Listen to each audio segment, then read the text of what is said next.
Olá, meus amigos, sejam todos bem-vindos aqui ao canal do JP Farias.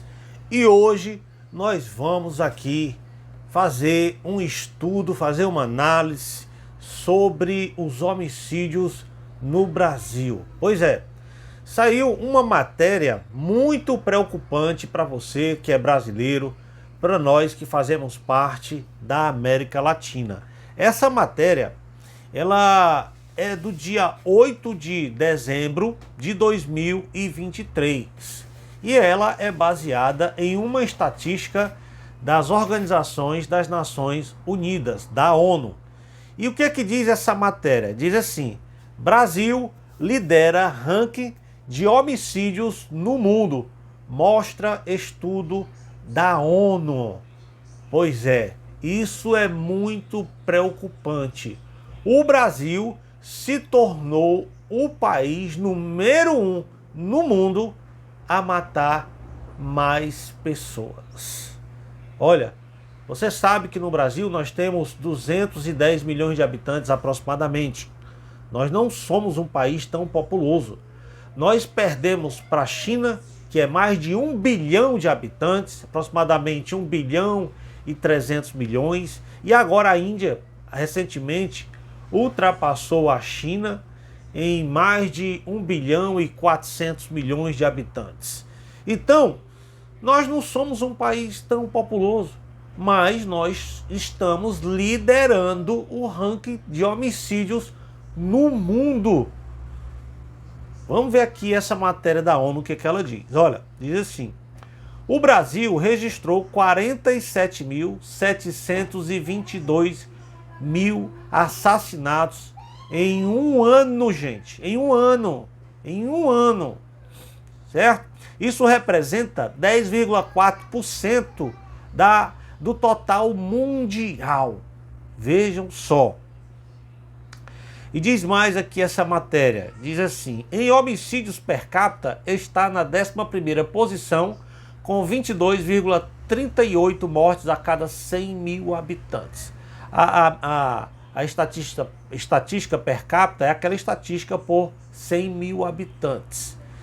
Quer dizer, aí diz assim, olha, do total de 458 mil homicídios em todo o mundo registrado no ano referência de 2021, 10,4% deles ocorreram no Brasil. Gente, isso é uma vergonha. Você sabe o que é que isso mostra? Isso mostra que a política da esquerda no Brasil, desde 1989, porque 1985 assumiu o primeiro presidente da República Civil depois do regime militar, que foi o Tancredo Neves, um presidente eleito indiretamente, ou seja, pelo Congresso. Só que o Tancredo Neves morreu e assumiu o vice dele, que era o Sarney.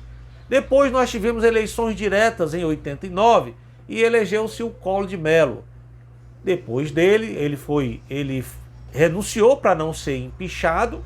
2 anos depois que havia sido eleito, assumiu o Itamar Franco. Daí então tivemos um outro candidato a presidente da República, que foi o FHC. E daí o FHC foi presidente 2 vezes, daí então o Lula e a Dilma assumiram esse país. Até agora, com uma única intervenção de 4 anos do governo Bolsonaro. Então, o FHC, para você que não sabe, ele também é de esquerda, ele faz parte da chamada social-democracia. Ele mesmo, em uma fala, já disse que era de esquerda. Em 1958, de 1958 a 1964, o FHC ele criou um grupo de estudo na USP que se chamava o Seminário do Capital. Pois é, ele criou esse grupo de estudo para afirmar a dialética marxista, ou seja, o FHC ele é de esquerda, para quem não sabe, mas sempre as pessoas confundiam e achavam que ele era de direita. E ele mesmo, em uma fala, ele assumiu e diz e confessa que sempre foi de esquerda. Então nós temos um domínio da esquerda nesse país desde, digamos, assumiu o Collor, assumiu o Itamar Franco. Então vamos aí 2 anos, de 90 a 94, e aí 90, aí assumiu desde FHC, pronto, desde a FHC e Lula, FHC e Lula. Então nós temos aí muitos anos de esquerda nesse país, muitos anos. E em 2002, quando Lula se elegeu, no seguinte ano, 2003, eles criaram o Estatuto do Desarmamento. Pois é. Aí eu tenho aqui uma estatística que mostra que homicídios no Brasil do ano 2000 a 2016. Olha só, de 2000 a 2016, essa estatística do jornal Gazeta do Povo, que diz assim, ó, entre os anos 2000 e 2016, o crescimento do número de homicídios em todo o país foi de 27,5%. Pois é, meus amigos. Olha só o crescimento do ano 2000 até o 2016. Ou seja, 16 anos que a esquerda está no poder. 16 anos. Quando eu digo esquerda, eu digo PT e PSDB. E essa estatística é do ano 2000 para cá. Então, de lá para cá, até agora, isso só vem crescendo e está crescendo cada vez mais. Cada vez mais está crescendo o número de homicídios no Brasil. E o que acontece? As novas medidas que o governo Lula está criando, elas vão fazer com que essa taxa, esse número de homicídios, ele cresça mais ainda. Por exemplo, existe uma agenda chamada Agenda Nacional do Desencarceramento. Essa agenda, ela tem 10 pontos, que esses 10 pontos visam amenizar para os presos, amenizar para aquelas pessoas que cometeram crimes, todas elas. Um dos pontos, e primeiro ponto, é a não mais construção de presídio e não mais investimento em presídio.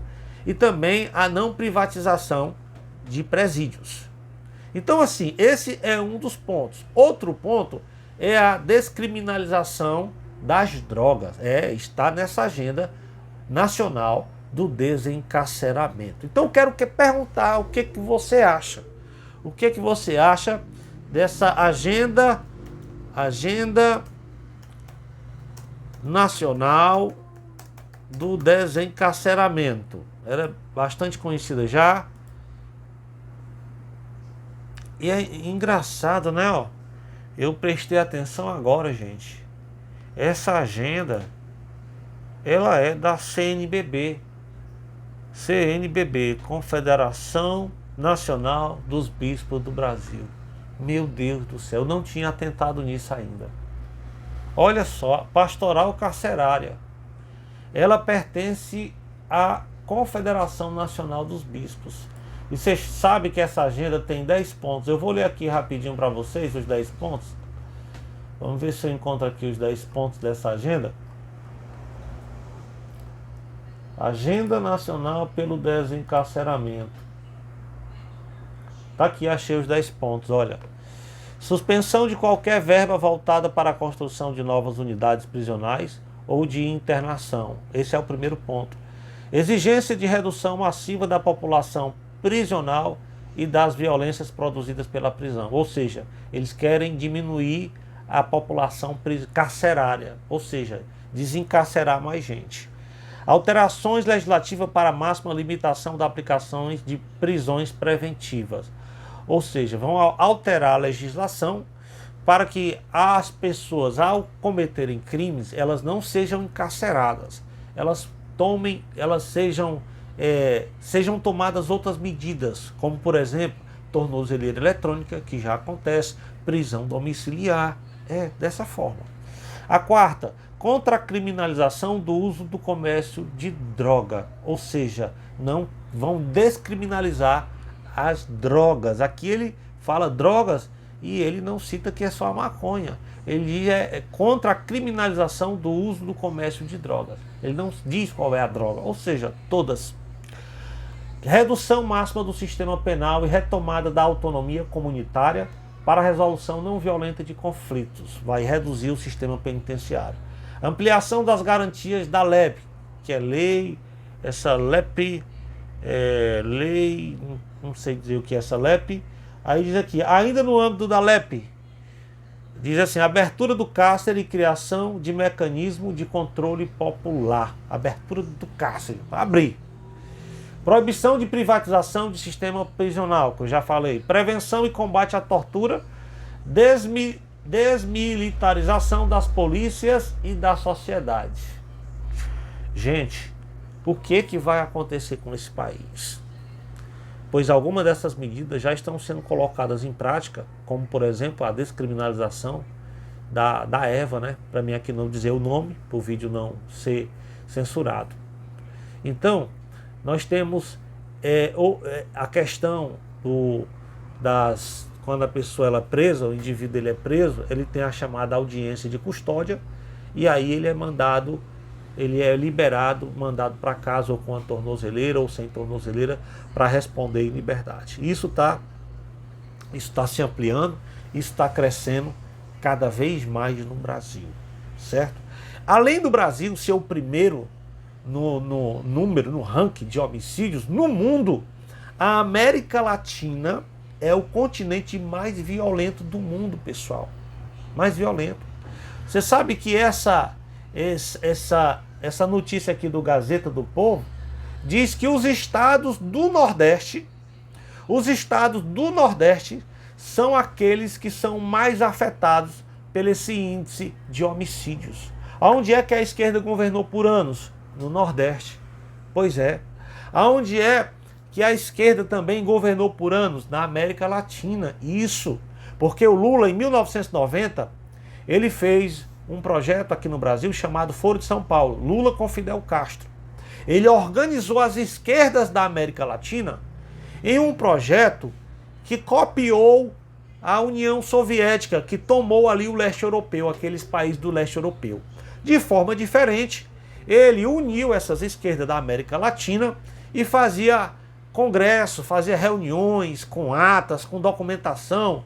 E esse congresso passou a ser chamado de Foro de São Paulo, que foi a união de todos os partidos da América Latina para que eles usassem estratégias de sempre permanecer no poder na América Latina. E agora você vê aí o resultado. O resultado é que a América Latina é o continente mais violento do mundo.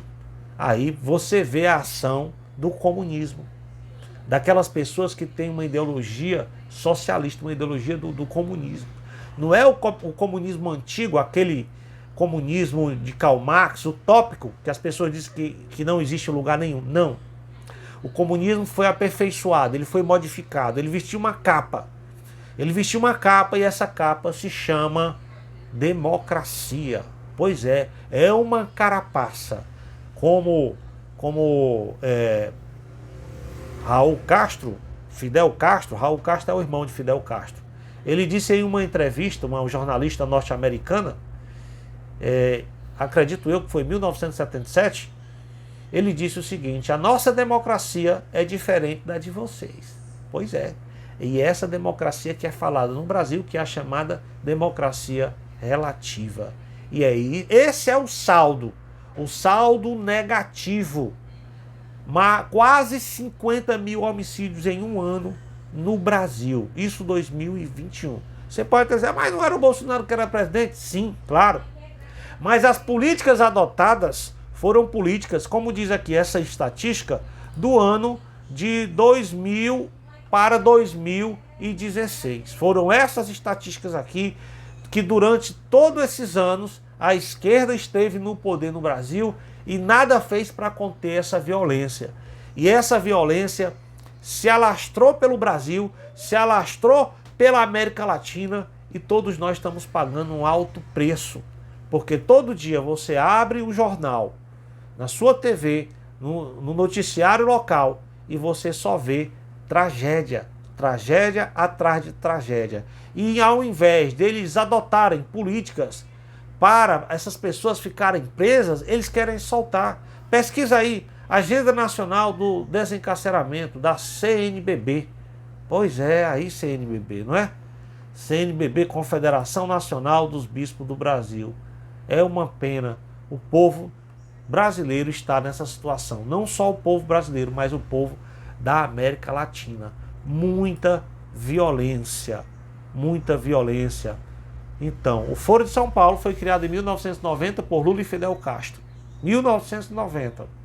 De lá para cá, essa violência só cresceu no Brasil e na América Latina. Aí você vê países armados que nem os Estados Unidos, que lá prevalece a cultura do armamento, a cultura armamentista.